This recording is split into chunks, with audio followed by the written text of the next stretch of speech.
Ladies and gentlemen, welcome along to the BDO. Happy to say I've been joined by the great Scott Mitchell. 2016 World Championship is over. You're not a champion anymore, Scott, but you say the last year you've been absolutely fantastic with a trophy up and down the country, all over. What's your opinion of this year's World Championship? I know you didn't win it, but as a tournament. Well, I think there's been some great bits, and I think there's been some terrible bits, to be fair. And when I say terrible, it rhymes with T for Ted. But no. In all fairness, I think it's been an exciting tournament because there were lots of big names in it at the start, lots of names that we haven't seen for a while. Yeah. Your Dennis Arbors. Yeah. We had Wolfie here, we had Dennis Arbour here, we had Martin Phillips here, we had Larry Butler here. Yeah. All had the little rocking chairs and slippers in the corner of the VIP bar.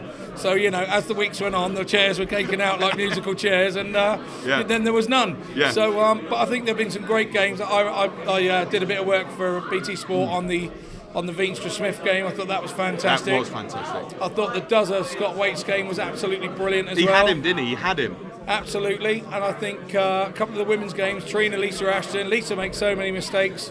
You didn't think she was going to get punished, but Trina was the girl to punish her, and what a momentum that gave her. 10 world titles. Yeah. That's got to be the talk of this one. It really is. It's so much different than 9, and it's so big for Trina. Yeah.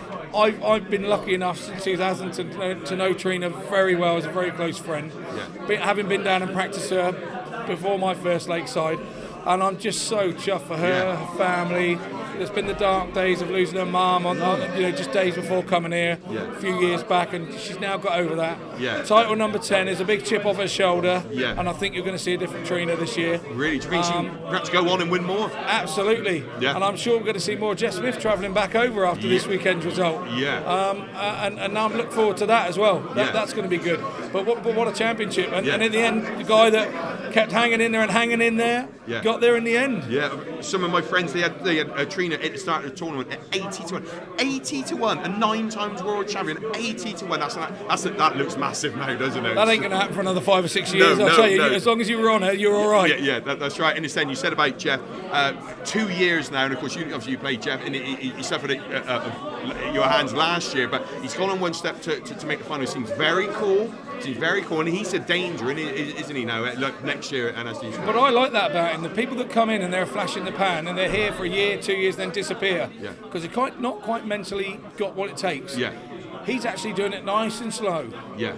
He's relatively inexperienced at Lakeside, but he has a lot of dart and experience. Yeah. And he's determined to conquer this one. Yeah. He's a tough little Canadian. Don't let that lovely little glasses and the George Clooney looks, to get you. He is a top man. He's a lovely, lovely guy. And I've got to be honest, tonight in that final, I think darts was the winner because whoever won that, it was going to be brilliant. Yeah, two popular Absolutely, guys. Proper guys. And in the atmosphere out there was fantastic. And I must admit, it's my first visit here this week to the Lakeside. Totally impressed. And also meeting the likes of yourselves and that who've been so generous and genuine, and they've been absolutely brilliant. So the crowd here at Magic. I remember going for a double last year to win the game. Yeah. And I heard one of the bar staff clink two glasses together.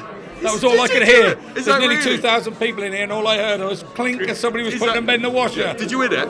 Yeah, I hit it. Yeah, that was at top. Yeah, I was like, okay, let's go and hit this, and I did. Yeah. It was magic, absolutely magic. You shouldn't be thinking that at all, should you? No, that's amazing. But that's how quiet it gets when you're going for that winning double. You can hear a pin drop. And that stayed in your head to it that has, over it has, and you'll probably hear it for the next 10 years. And any after dinner speaking you'd like me to do, there we go. I'm only joking. Scott Mitchell. No, I tell you what, Scott. 2016 for yourself, it's going to be a little bit quieter. You're not the world champion. I don't mean that in a disrespectful way, but concentrate maybe a little bit more on your match starts, would you say? I think so. I've got some new darts out of Windmill now. So Simon's been on it, has he?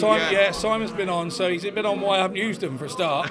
But no, I've got some new darts out of Windmill, and I should be now looking to get my head down for 3 weeks, get used to those, because they're really nice. I really like them. I design them myself. It's all how I wanted them. Brilliant. So they don't go anywhere. It's my fault now. Yeah. So I need to put a bit of work in with those, and then it's Dutch Open, Yeah, it's off the calendar. It just keeps coming and coming. Well, I'll tell you what, Scott, thank you so much for your time here on Time to Tell. Look forward to seeing you again. No problem. Anytime, Cheers, mate. Thank you. Anytime.